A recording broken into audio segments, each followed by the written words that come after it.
WVUA-FM, Tuscaloosa.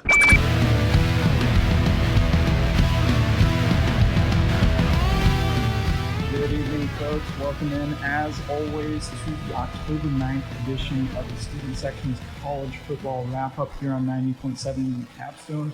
We are live from the University of Alabama. As always, I'm Nicholas Persley, joined tonight by Joe Schatz and Adam Hambright, as always. How are we doing tonight, Dylan? It's still, recovering from that game that we had here yesterday. A lot closer than I think a lot of us expected, even with, Bryce Young not playing in the game, starting off Jalen Milroe. I think we still kind of expected us to take care of business, and it just didn't turn out that way. But, I'm all right because we won. If we had lost, I might not have shown up tonight. You've had a couple hours. Yeah, same here. I'm just happy we won at this point. I don't care how we did it. I don't care what happened. They're 6-0 and on to Tennessee at this point. So as we mentioned, just an absolute thriller. Everyone on the edge of their seats, but Alabama does escape Texas A&M 24-20. Jalen Milroe obviously gets the start in place of Bryce Young, who was still injured. There was a lot of questions coming into the game. We didn't even know if he was going to start. They hit it as best they could. I saw they were covering up the tunnel with towels. Yeah. They had Bryce out there taking snaps. They announced him as the starter. I want to know how much of that was, them just really wanting to give it to Jimbo as like, hey, he's here, he's in pads, he's starting, and how much of it was just like, oh, we forgot to update the video. That's what I was thinking too. Might be intentional for sure. So obviously, let's get right into it. I think the first thing that we have to talk about is Jalen Milroe. This was his first game that we really got to see him, his first start. Last game he comes in, it was, I believe we were up 14-0 when he first came in the game. Coming in with a 14-0 lead is a lot easier than coming into a blank slate against the Texas A&M team that was in this exact situation last year coming into this game. So how would we grade Jalen Milroe? I thought he did okay. Nothing, obviously, 4-point win. He did enough to win the game. I don't think we saw anything that made us think like, oh, this is the next great, quarterback. But I mean, he's got time to develop, especially if Bryce comes back. He'll be back behind him. I don't know if he was as comfortable coming in. Like, he seemed more comfortable against Arkansas than he did against Texas A&M. I don't know if it was just the whole, first start and everything. But like, I thought the pressure would be more on him last week than this week, but he kind of seemed more like rattled in this game. Maybe just trying to push too hard since, everybody's counting on him to kind of win this game. But, he did enough. Obviously, the turnovers kind of hurt his, the outlook. But, we just need him to win games. So if he can do that until Bryce gets back, we'll be okay.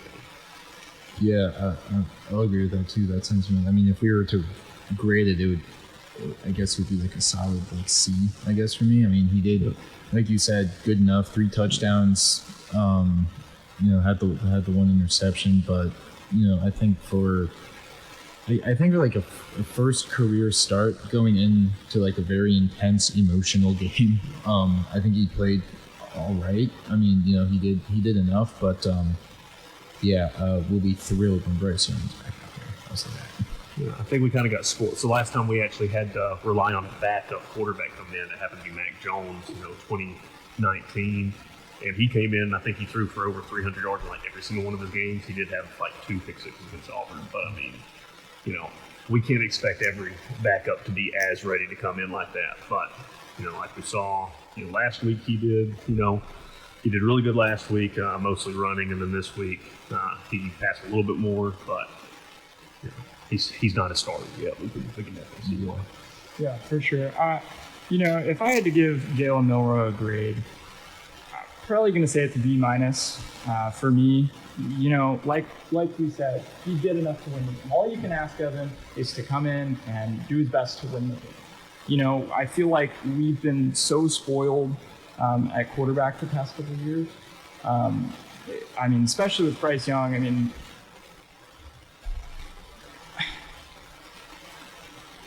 we got spoiled by how good Bryce is, and it is really, really hard to be the quarterback for the number one team in the country, to have all those expectations on your shoulders. Yeah. It was a little strange that he seemed to be more nervous for this game than the last game. I'll probably attribute that to the fact that they were up 14-0 when he came in. Everybody was kind of hot. They were cooking. I mean, and also maybe, you know, Jimbo having the whole week to prepare, like, we're probably going to play this guy, you know. Yeah, for sure. But it is also strange that he would be more nervous at home instead of on the road. But, you know, it's whatever. He comes in. He has a decent game, 12 for 19. They didn't really throw the ball very much. You could tell that the whole game plan was, you know, let's rely on the run game as much as possible. Let's keep Milroe from making huge mistakes. Which there was a couple very questionable passes that could have been picked off. You know, obviously he had the one interception and 2 fumbles. But I would say, you know, overall performance, at the end of the year, we're going to look back and we're going to say, that, you know, they say, how many games did you win, not how did you win. Yeah. So he got the one. So good performance from Jalen. Yeah, did about just enough. Just enough. Just enough. But everyone was definitely on the edge of their seats. What do we think? What would we attribute to being the biggest issue for the Tide in this week? I mean, the first thing you got to say is the turnovers. 4 total. You know, we had 3 fumbles, the 1 interception. Obviously, Jalen Milroe had 2 of the fumbles. Jason McCollum had the other one. After the turnovers, so 4 of them, 3 of them actually, Texas A&M, after they got it, they scored. So they got 17 points off of our turnover. You know, they only scored 20 the whole game. We don't turn the ball over. We could have been sitting here like, oh, we had a pretty boring 24-3 win or something like that. After the turnovers, I thought the defense played pretty well for the most part. Obviously, later in the game they were struggling. I don't know. They might have just been tired. They've been on the field a pretty long amount of time. Texas A&M had 72 plays in the game. But offensively, you know, they tried to play to Jalen Milroe's strengths, which is running the ball, which is read option. But it kind of seemed that when we did need to pass it, we weren't really able to, because for one reason or the other, like Texas A&M knew when we were going to run and when we were going to pass. So it's like they were able to stack the box, stop us from running. For the most part, I mean, we still had, you know, almost 300 yards. But like when it mattered, when the game was close, they were able to stop us from running. When we're in an obvious passing situation, you know, they were able to keep us out of the game. We only scored once in the second half. Like, I think obviously if Price comes back, it's going to be a totally different offense. But if Jalen Milroe still has to play, I think we need to do better job of play calling on offense to kind of put us in better situations and then not turn the ball over. Yeah. The turnovers were the real killer part to me. I can't really. It's interesting. I would argue that like just the whole offense yesterday was very poor. I mean, besides a great day from Jahmyr Gibbs, who 154 yards, 21 carries. Like everyone else, I thought was like all right, and it was a very simplistic playbook. Like it wasn't a lot of like intense plays where you're trying to get like Trishawn Holden a bunch of catches or Burton a bunch of catches. You're not really trying to spread the ball. You're trying to keep it on the ground, like you said. But still, I think that the side of the ball. I mean, you could really tell that Bryce Young is a very, very dynamic player because he was able to put up 50 points with kind of the same group of guys against weaker competition, sure, but it would look very different stylistically. And like you said, if Jalen Miller does have to play even just one more game against Tennessee next week, you have to fix that up because you can't score 24 points and turn the ball over 3 times. Especially with Tennessee, they have one of the worst pass defenses. Yes. So we're not just going to go in having to run. Like we're going to need to pass the ball. So yeah, for sure. Look, I mean, I think if you're a Crimson Tide fan, you have to be worried with how many weeks in a row we've come on the show and said these are just uncharacteristic mistakes for Alabama. That's been like I don't know how many more weeks we can say that, oh, this isn't like Alabama. They keep making these just uncharacteristic mistakes. I don't know how many weeks I can get on here and keep saying that over and over again before it's going to become characteristic. That's a problem. It is fascinating because it seems like every week's just a different thing. Like, you know, the Texas week was penalties. And it's like, okay, we're not going to commit penalties, but we're going to turn the ball over 4 times. It's like, okay, now we're not going to do that, but we can't run the football. So it's like, it seems like there's some new issue against every team that Alabama plays. I'm interested to see, obviously, you know, Bryce is the biggest injury around here right now. You know, Heisman Trophy winning quarterback, but also the guys we had been talking about coming back from injury. It looks like this might be the first week that they're all back with, you know, JoJo got in the Arkansas game. I didn't see him in this one. He might be a little banged up, but then, you know, the other 2 receivers that have been hurt coming in. This is supposed to be their first week, so if we can have them and Bryce back, like maybe we'll get more of a sense of how the rest of the season's going to go. We'll see.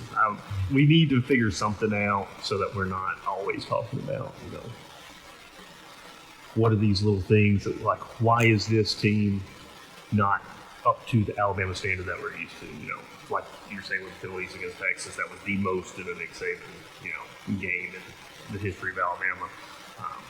I haven't looked up how many turnovers we had, but 4 has got to be pushing it for the most amount of turnovers we've had in the game too. So.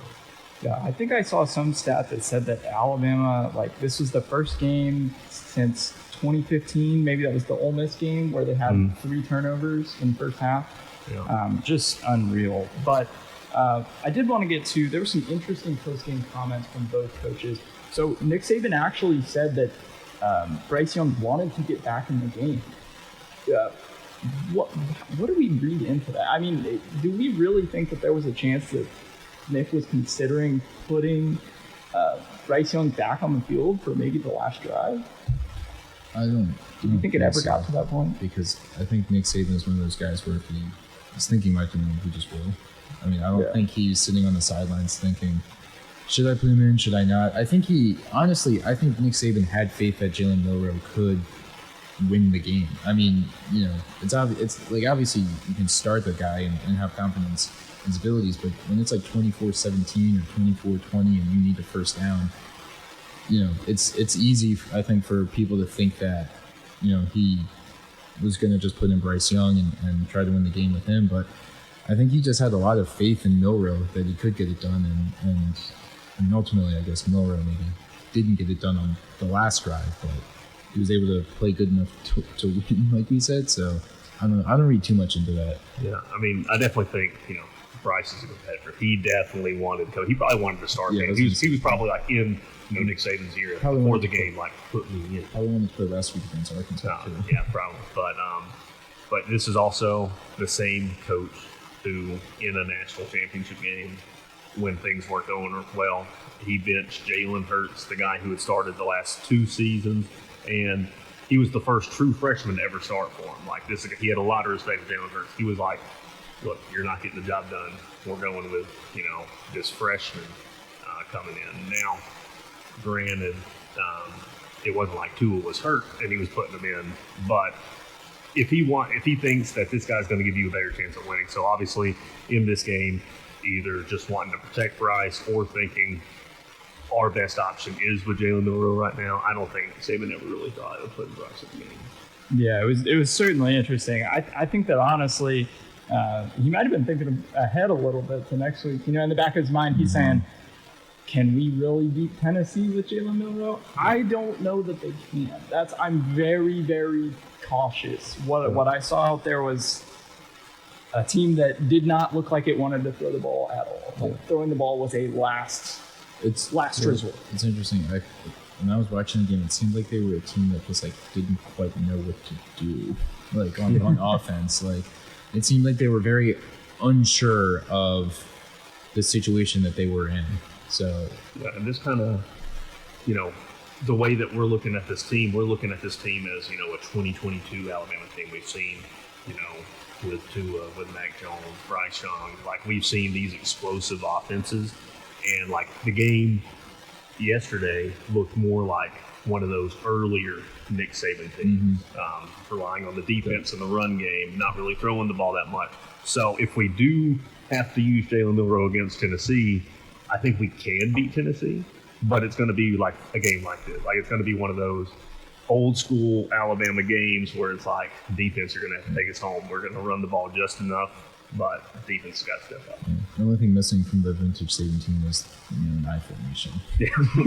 That was about it. I don't think we went under center a whole lot, but yeah, that's actually a really good comparison. Well, see, we went under center. I'm trying to remember what game was it. Was it Vanderbilt? I think we went under center in a goal. Like, it was like first and goal or second and goal.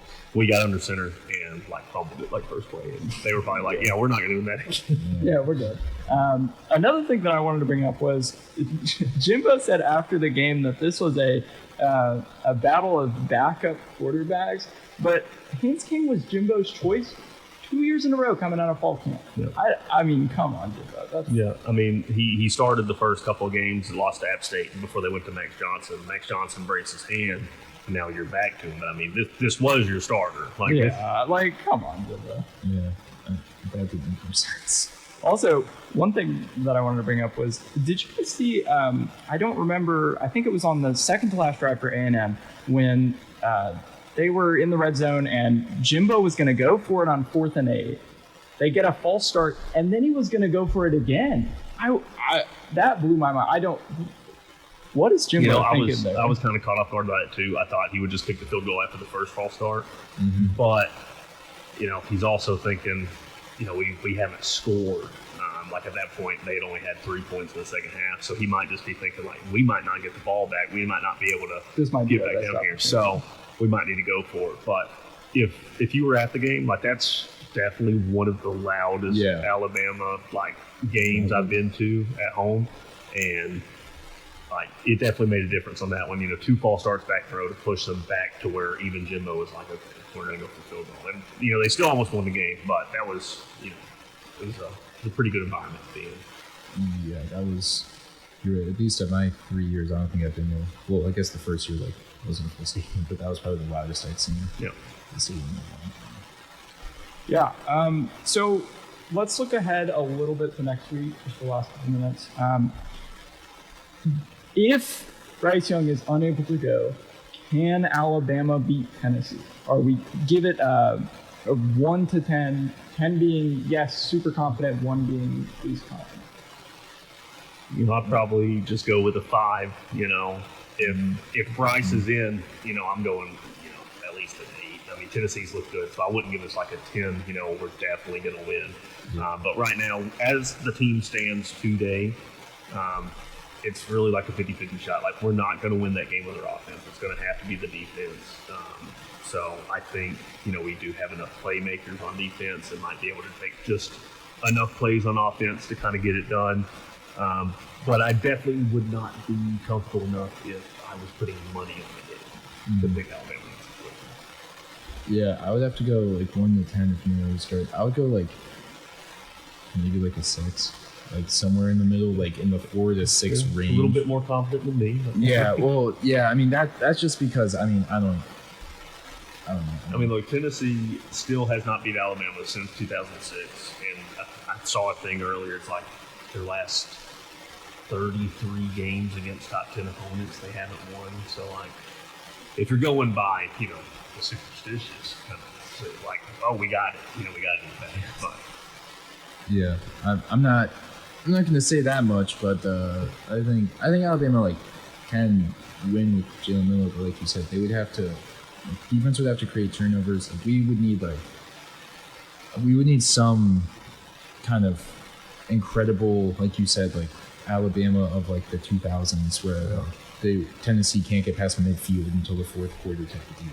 Then I think we could, then we'll win. maybe get like a block punt or something. Yeah, some wild thing happened. So I'm scared. I'm gonna go with 4. If Jalen Milroe has to start this game, man, I'm nervous. Here's a very, very worrying fact for Alabama. The last time that Tennessee was unbeaten headed into the game against Alabama was their 1998 national championship season. That is terrifying if you are an Alabama fan and you don't know whether Bryce Young is going to play. I am very, very nervous if Bryce Young does not play against Tennessee. I mean, I will go ahead and say I expect Bryce Young to play in this game. Me too. Yeah. You know, with the way he looked on the sideline, with what Nick Saban's saying about him trying to get back in the game. And, you know, maybe if this was how everybody thought this game was going to be, with 2 undefeated in Alabama, Texas A&M, maybe Bryce does play. But now it's like, maybe Nick Saban's looking at it, hey, we can win this game in a close one, but we're going to need him for Tennessee on the road in that environment. So I expect him to play, but you know, it'll still be a close game. Yeah, it would be a close game, I think, regardless of who plays. I mean, Tennessee can score at will at points, and they went through LSU offensively. So, yeah, I'm worried, but you know, I don't know. Maybe we got something cooked. Maybe Bill O'Brien has something cooking in his offensive coordinator. Probably not, but Most likely no, but we can hope. He's probably checking his emails for the next head coaching job. he's sending out an email to Georgia Tech as we speak. I saw some meme on Twitter that was like the decision like for LeBron, but it was Bill O'Brien with all these different schools. I'll donate the money to charity for that. I'll donate the money. Anyway, folks, that's going to do it for our first segment. When we come back, we're going to be talking some huge upsets. New AP poll out. We'll be right back here on 90.7.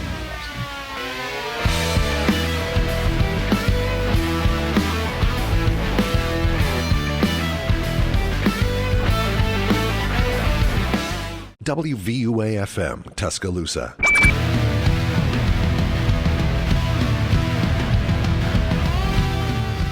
Welcome back into the student section's college football wrap-up here on 90.7 The Capstone. New this week, we got a brand new AP poll, some big shakeups at the top. Georgia regains the number 1 spot. Ohio State at number 2, and Alabama falls 2 spots to 3rd. Initial reactions to that when you first saw it. Yeah, definitely interesting to say the least. I mean, I think before we went back on air, we were all pretty maybe surprised by it, considering that a lot of our arguments have been about how Georgia barely was able to beat a couple teams that they probably should have crushed and still kind of stayed up there. I mean, I was still, and we said this a little bit, like I was kind of surprised that like Ohio State didn't move to number 1 to an extent, because I mean they have just kind of been like consistently like good. I mean they've never really gotten scared. Yeah, I mean it's not a tough schedule, but domination. Yeah, I mean they might as, I mean like you might as well give it to them if you're not going to give it to, you're not going to keep it with Alabama, because they've been the best, probably overall most consistent team. So yeah, well, I mean, Georgia's schedule is not good, and they've gotten scared twice. So, like, why is Ohio State not up there? Yeah, and I saw, some people was after the Missouri game. Kirby Smart was like, it's tough to win on the road in the SEC, and it's like, okay, but it's Missouri. Like, I don't think they've ever lost to Missouri on the road.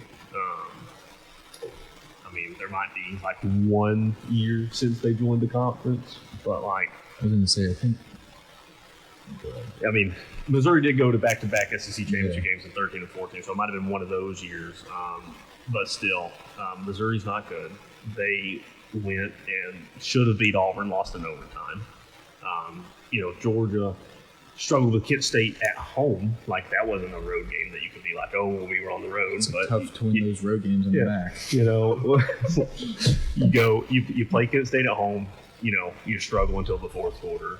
You go on the road to Missouri. You should have lost the game, to be honest. And then you get Auburn, and it's like, oh, they beat Auburn 42-10. Georgia's back, number 1. It's like, that didn't show us anything. Like, you showed me nothing out of that except that Auburn needs to stop changing their face mask for every game because it's not working. Yeah, they decided they were like, all white, we're going to wear a white face mask now. But, I could see Ohio State, they could be number 1 just from, not having a close game so far. But if you're going to sit here and tell me that, I mean, like, if we're talking about yesterday, does Georgia beat Alabama yesterday? It's a good possibility.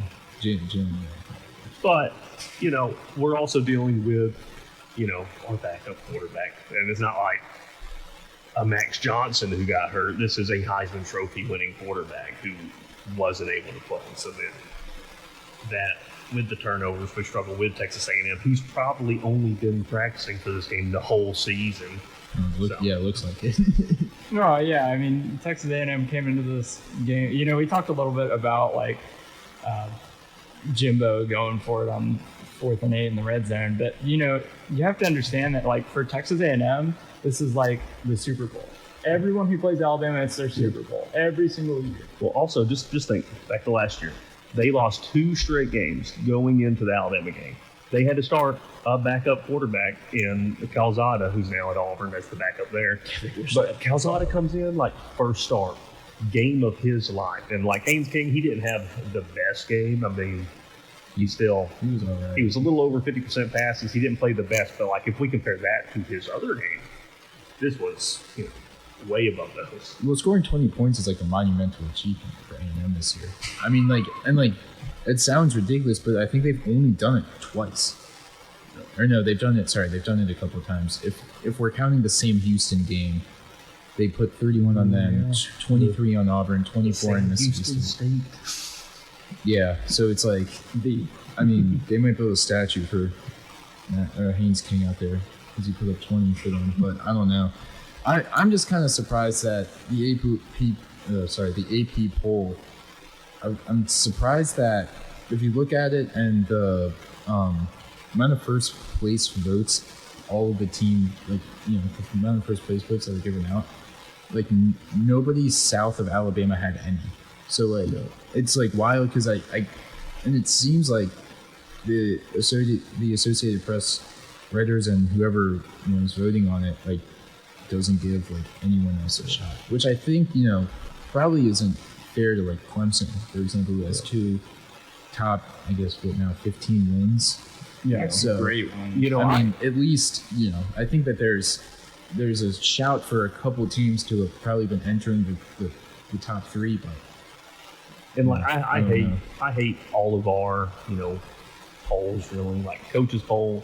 That one. I mean, okay, it's okay, but who was I think Nick Saban 1 year left Clemson completely out of the top 4 just because it's you can do whatever you want with that one. The AP poll, obviously the writers can put whatever they want, but then you're I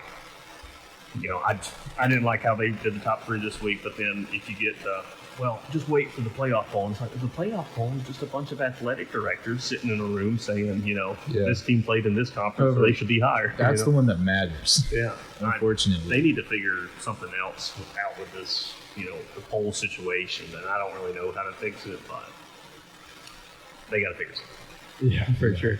So one thing before we get into these other games, as a kind of a thought exercise, does anybody deserve to be if we're saying that the top 3, Georgia, Ohio State, Alabama, are in this S tier of just the top echelon of teams, does anybody else deserve to be in that top tier and isn't getting credit for it? I'm gonna be honest. I think right now Clemson does, because Clemson, if you look now historically, Clemson has had a very, very easy schedule because the ACC hasn't really been all that good. But if you look at least in comparison to maybe Alabama's schedule, Georgia's schedule, Ohio State's schedule, they have Clemson's played Wake Forest, who's top 15 team, beat them. They beat NC State, who's 15, and beat them by 10. And they're going to play Florida State and then Syracuse in a couple weeks. I think they could easily. They're still undefeated, still haven't, besides those games, I guess they haven't really been tested. But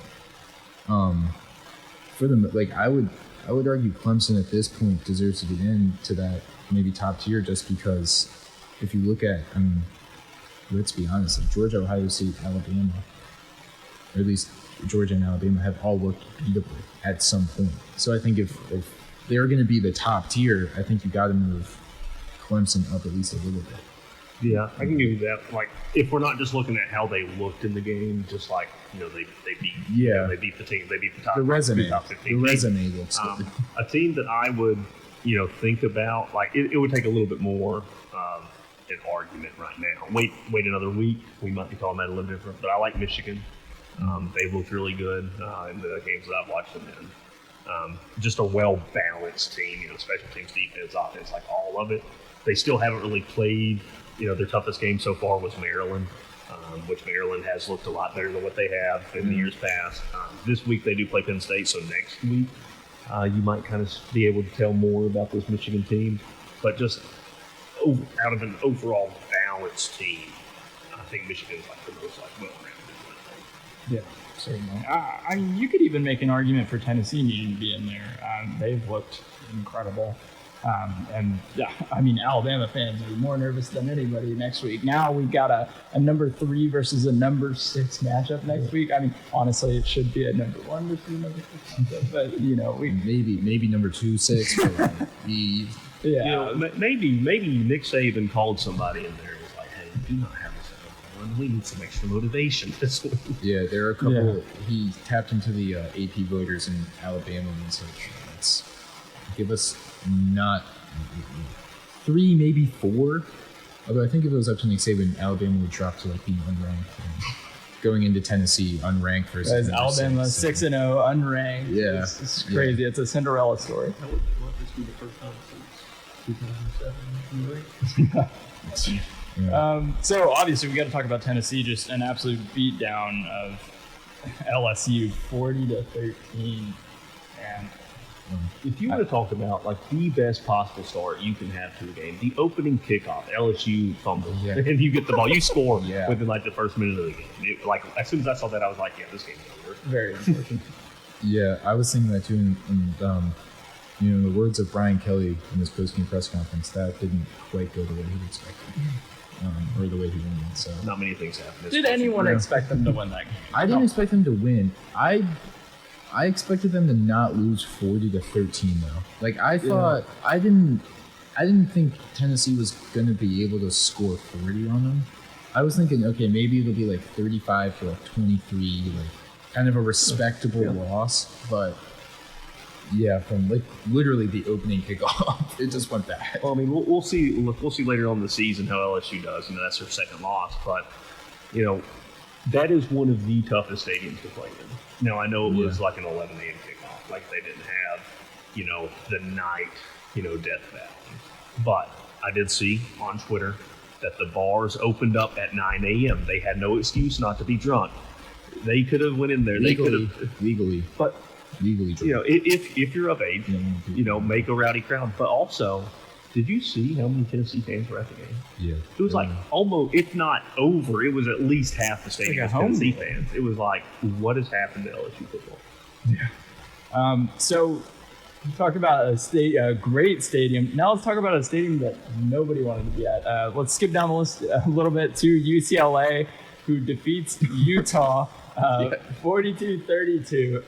Okay, look, I'll give UCLA and the Rose Bowl a little bit of defense. It is an hour away from campus.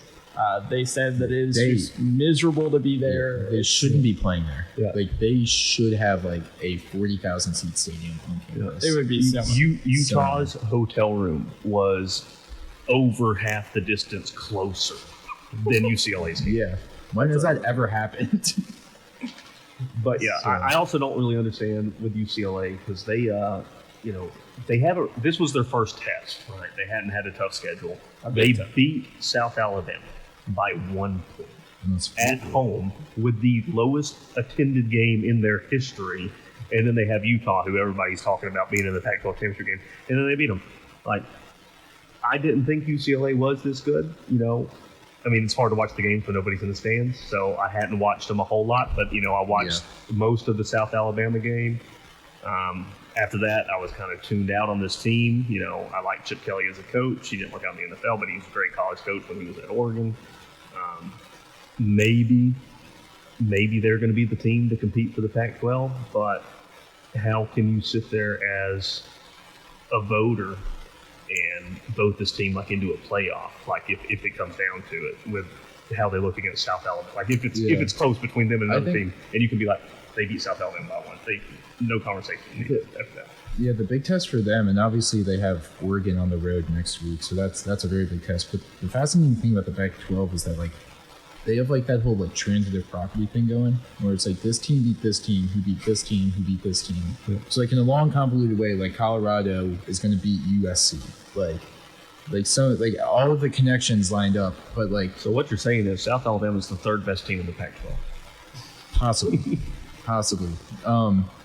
They very well could be, but the fascinating thing with UCLA is that they play Oregon, and then they really don't have a tough game again until USC, and like that's when I think you're actually going to see. I mean, obviously at Oregon, you're going to see if maybe UCLA is a legitimate like playoff team or can be a playoff team, but going into that USC game, which is like USC, I think is like far and away the best team in that conference.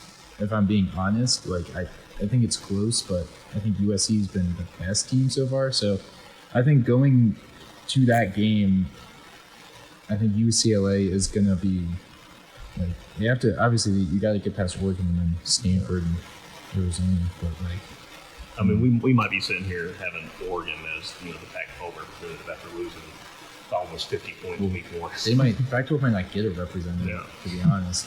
Because like really all it takes is one loss. In the Pac-12, they won't give it to you. Yeah, I mean, that's the thing that I've been saying. Like, I've been thinking the whole time, I see USC, I think they're 7, and they're 6-0, but, like, who did they beat that's, like, super impressive? Yeah. Like, I mean, UCLA, like... Well, like, now they play, they have Utah this week. Yeah. Now we don't really know about Utah. They have 2 ranked teams on their schedule right now. Like, if they beat Utah, what does that mean? If they beat this UCLA team, how good are they? Like, if a team from the Pac-12 goes undefeated, I think you definitely have to give them a look unless it's UCLA. And you know where I stand on that one. But in a couple of years they'll be in the Big Ten. Flying all the way to Rutgers for a conference game on a Thursday night. Wait until the Rutgers team hotel is closer to UCLA Stadium than UCLA is. So we go from a game that nobody was going to a game that everybody seemingly was at. One of the highlights of maybe the college football year so far, Kansas versus TCU at Kansas. College game days there. Depending on how Kansas' season goes, this is like a where were you game. Like, because I think that like if obviously I'm sorry, I didn't mean to cut you off there, Nick, but obviously TCU won by 7. Very, very crazy game because Jaden Daniels, Kansas' quarterback, goes out and the backup throws like 3 touchdowns and it looks great. Now, granted, that backup did start most of the season last year, but he was bent because of how good Jalen Daniels was. But Kansas showed me a lot. Like, I know we've been talking about them, undefeated coming in the game, ranked for the first time since 2009. But like, their defense played good in the first half. I wish their defense had been able to step up in the second half as much. It was 10-3 going into halftime, and it was 3-0. Jalen Daniels fumbles the ball at the 1 yard line. TCU goes 99 yards, scores a touchdown. They won by 7. There's your 7 points right there. 10-3 going into halftime. In the second half, I honestly expected TCU to run away with that game when Jalen Daniels wasn't going to be back. TCU had been moving the ball. Kansas's defense had been stopping them, but I kind of expected like how TCU's offense did do in the second half. I expected that. I did not expect with the backup quarterback for Kansas coming in for them to be able to hang with them, and they did. And I think even though they lost, that is going to help them a lot by one, keeping their fans like, hey, our team's still good. Maybe some more recruits that are going to come in. I was surprised at how many people were out of state because a lot of the bad Kansas teams, it was like a bunch of in-state guys. Yeah. They were having people from Louisiana, from all these other, nobody wants to go to Kansas. That's what you always hear. But they might be turning something around up there. Yeah, if moral victories exist, this was a big one for Kansas. I mean, your starting quarterback goes out, you think, oh, it's game over. We're going to get blown out at home against a great TCU, high-powered TCU offense. But no, they stuck in there. I'll give them credit. one thing I gotta say, how good is it to be a football fan in the DFW area right now? Let me get this out of the way. How about them Cowboys? They beat the Rams. What in the world? Cooper Rush. We got a serious quarterback controversy. That's for another day. But TCU 5-0. I believe they're leading the Big 12 now, tied with Oklahoma State, who's also undefeated. That's going to be a monumental match. Yeah, Kansas. So technically they're not tied because Kansas State, Oklahoma State, and TCU are all undefeated in conference. Okay. But yes. Yeah.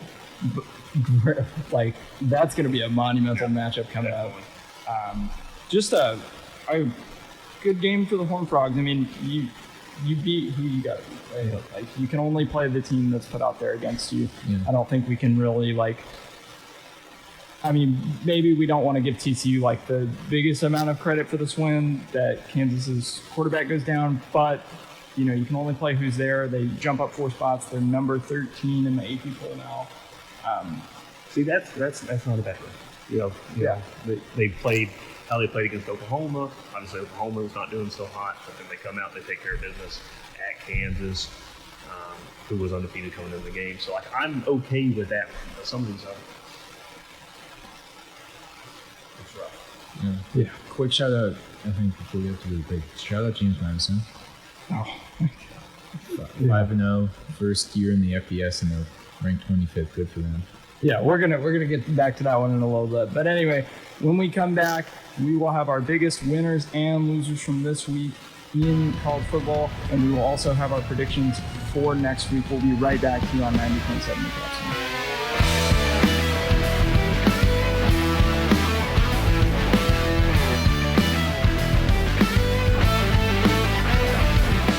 WVUA-FM, Tuscaloosa.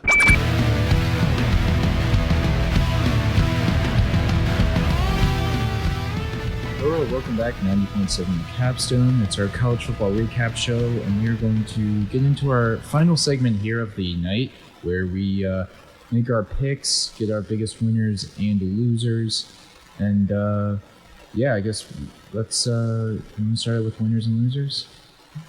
We'll start, Adam. Biggest winner. Biggest winner of the week. I got to give a shout out to a team I actually had as my biggest loser last week. Well, one of the biggest losers, because one of them still is winless. But Colorado State, they won their first game of the season. Yeah, here, give it up to them. Colorado, 45 miles away. They still do not have a win, but they had a bye week. I'm sure they're ready to get back out there and see if their team can get their first win. But out of the two last winless teams, it was Colorado State, Colorado State comes up with the win, so they will not go winless this year.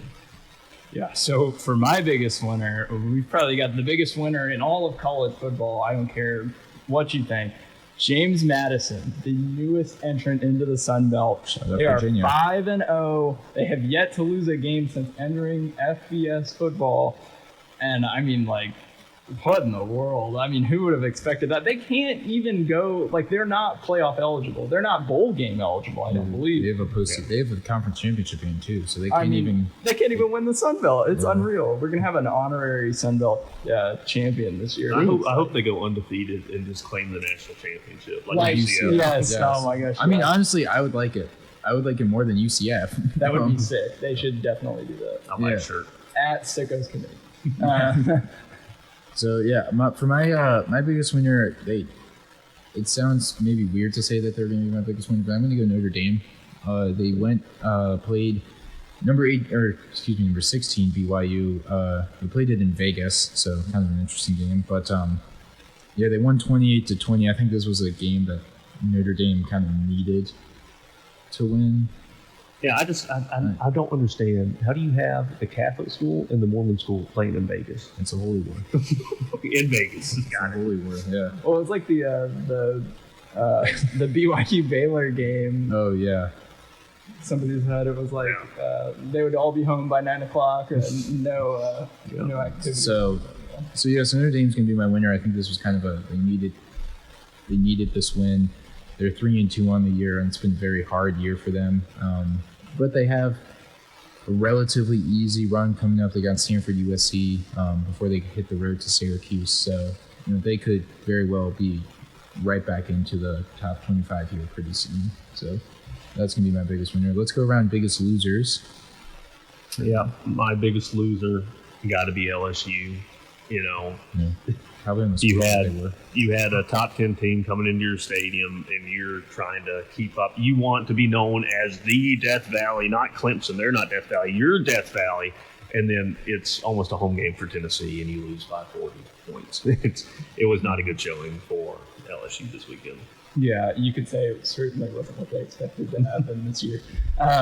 My biggest loser is going to be Utah. Look, I mean, if preseason everybody was talking about, Utah has a great route to the college football playoff. They're going to have an opportunity to get a couple good wins. If they go undefeated, they run the table. You come out, you lose your first game to Florida, but it's only by 3 points. You start building things back up. You get a big win over an Oregon State team that a lot of people thought were going to play you pretty close. You beat them big. And then you lose to UCLA, who had nobody in attendance at their game. They almost lost to South Alabama. And now you got to go play USC next week. They could get just absolutely beat down in that game. They're still going to have to play Oregon. It's a very tough scene for Utah. Yeah, my biggest loser, I'm going to say in the Pac-12, I'm going to go Washington. They, after starting off 4-0 in a crazy win over Michigan State, they have lost their last two. The first one, they lost to the aforementioned UCLA Bruins, who was on the road, so I would imagine nobody was there. And then they followed that up this week with a loss to Arizona State, who, remember, just fired their head coach. And, I think they fired everybody. That was a clean sweep of the program from a coaching perspective, and Washington lost by, I believe, 7, 45-38. So they're going to be my biggest loser because it seemed like they had it all clicking, and no, they haven't been able to really do much of anything, especially defensively, against pretty rough teams. So they're going to be my biggest loser. And I guess we're going to jump right back into our picks for the next week. We'll be doing a couple of games. Yeah, right? So I can give an update here from last week. We had a much better week this week. I think everybody went 2-1. We only picked about 500. 3 games. Yeah, so let's go. We're all above 500. And that was crazy considering I had my backup quarterback. We're all better than Texas A&M. Adam, you are 12-3 on the season, I believe. Still leading. Joe, you are 11-4, and I am 10-9. I finally above 500. Let's go. I did pick TCU, but I also picked Oklahoma last week, which just, hindsight's 2020. I thought that we were going to get a backup quarterback battle, but apparently now Texas is back. Texas is back. They're going to continue saying this every single week. You only beat an OU team that literally lost every good player they had from last season. But still. And the coach. Yeah. They lost everything. But so we're going to get right into some picks for this week. We've got a huge matchup. Number 5 Michigan versus number 10 Penn State. Who do we got in this one? Yeah, I'm going to go Michigan. I think that the fact it's in Michigan at the Big House plays right into their strengths. I think that Michigan has just been the more consistent team. Their defense has looked solid, even if you're not playing much of anybody. So I think I would take the Wolverines. I think obviously it'll be close. I think it'll be a really good game, but I think Michigan will gut it out in the end. Yeah, like I said before, I think Michigan's the most well-rounded team right now. As much as I would love to go for Penn State, I just can't do. If it was at Penn State, I might be thinking about taking them, but I'm going to take Michigan this week. Yeah, I've got to take Michigan too. Michigan's not going to lose in the Big House, and I mean, who has Penn State beat this year? I don't see how they're number 10. I mean, they beat Northwestern, Yeah, they beat up on Auburn 41-12. Anything's possible. Big accomplishment, but maybe. I mean, to be fair, the other side of the ball, Michigan hasn't exactly played the best schedule. So, Hey, they played Iowa. I mean, And they allowed Iowa to score 14 points, and very hard for them to do. again, that's a statue-worthy. Statue-worthy. Iowa had beat had 4 out of the last 5 top 10 teams that came in, so I'll give them that one. I like that one. Yeah. So next up, we've got a huge battle in the Big 12: Oklahoma State versus TCU. Who do we got in this one? I'm gonna take the Horned Frogs. I'm gonna go TCU at home. I like always picking the home team because I think in college football it's like a legitimate advantage. Unless you're UCLA. Yeah, well, yeah. I mean, unless no one shows up anyway, then it's just an arena, or stadium. But I'm going to go TCU. I think they showed against at least Kansas that they are at least a semi decent football team. I mean, beating Kansas is actually very impressive. And I think that Oklahoma State, as of right now, they're kind of in the midst of this tough stretch in their schedule, so I think that I'm going to take the Horned Frogs. Yeah, I'm just going with Oklahoma State. I think they're going to go in there and get it done this week. TCU, big emotional win against Kansas. I'm kind of looking for a little letdown from them. I think Oklahoma State's going to win this one. Yeah, I'm going to take the Horned Frogs in this one. A very, very close game predicted here. TCU is only a 3.5-point favorite. But look, Max Duggan has looked great all year. There's a high-powered TCU offense. The offense and defensive numbers look very similar on both sides. TCU edges out Oklahoma State, allowing about a point less per game. But I think this is going to be a shootout. But TCU is going to win this one. This could be a huge, huge momentum swing for them. If they win this game, they win out. They win the Big 12. I mean, who knows? Maybe TCU's got a shot. Maybe. We don't know. Certainly a better hypothetical record than like a USC, in my opinion. But next up, we've got NC State, Syracuse. I'm going to take Syracuse for the one reason that I went to high school with a running back. Funny enough, me and him were in the college advisory class, and I was like, why is he here? He already committed. But regardless, I actually think that Syracuse has been a good football team this year. I think they've relied heavily on the run, which is something you don't really see often. But I think at home against NC State, they actually have some hype around that program. I think they'll get it done against the Wolfpack. Yeah, I think the Cinderella season for Syracuse ends this week. I'm taking NC State. NC State's kind of got a chip on their shoulder now after losing to Clemson and then almost losing to Florida State. They kind of got to get back up there. So I think they're going to go into the Dome and beat Syracuse. Yeah. So for me, I'm going to take NC State as well. I think the Wolfpack, they get back on track. They played Clemson pretty close. Syracuse, just looking at their record, they played a really close game against Virginia, really close game against Purdue. I don't know. I can't go with Syracuse in that one. And finally, we've got Mississippi State versus Kentucky. Looks like it's going to be starting quarterbacks again. So who do we got in that one? I'll keep it short. I'm going to take Kentucky. I think that last week was just a result of them not having Will Levis. I think they'll bounce back, and I think they'll take care of business against Mississippi State. Yeah, I'm taking Kentucky as well. They've lost 2 straight games. I don't see them making the 3. Yeah, I will once again echo that. Kind of boring, but I think that Kentucky is just the better team. I think Mississippi State's been really good this year, but they're not as good as Kentucky. So now we'll kind of get to if anybody has any massive upset pick that they want to do this week. What's your kind of a sicko's prediction of the week, as we would call it, I guess? Yeah, I'll start it off. I guess if we're going to go strictly on maybe like rankings, maybe not the point spread upset, but the rankings upset, I'm going to take Minnesota over number 24, Illinois. Minnesota's been a pretty solid team this year. They are coming off of a loss against Purdue, but for the most part, their defense has been playing really good. I think Illinois is still kind of riding a high from, potentially beating Wisconsin and getting their coach fired. They actually just won a stinker against Iowa 9-6. So I think Minnesota, is going to be able to put a point. So I'll take the Golden Gophers. Yeah, this one I have. I don't have a breakdown. This is just strictly on feeling, which might come back to bite me because this team could win this game. They could also lose by a lot because they have not looked good all year. But they did just fire their coach last week, and they had a bye week. And the last couple of teams, Nebraska fired their coach. They're back to 500. Georgia Tech fired their coach. They won like the last 2 games.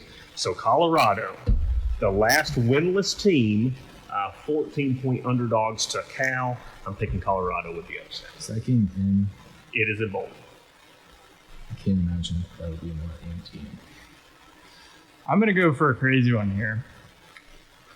On ABC, 6:30 kick, I think that Florida State has a chance to take down number 4 Clemson. If I could see it. This is one of those, if I'm wrong, I don't really lose anything, but if I get this correct, it's going to look like the greatest pick ever, and we need some kind of momentum to help me kind of come back from 10-9, even if it's moral victories, picking massive upsets, but I'm going to take the Seminoles in that one. I could see that for sure. So, all right, well, that'll just about do it. We are a little over time, but what else is new? So we thank you for tuning in. College Football Recap Show will be on the air same time next week. And thank you for listening. And like I said, we'll see you guys next week.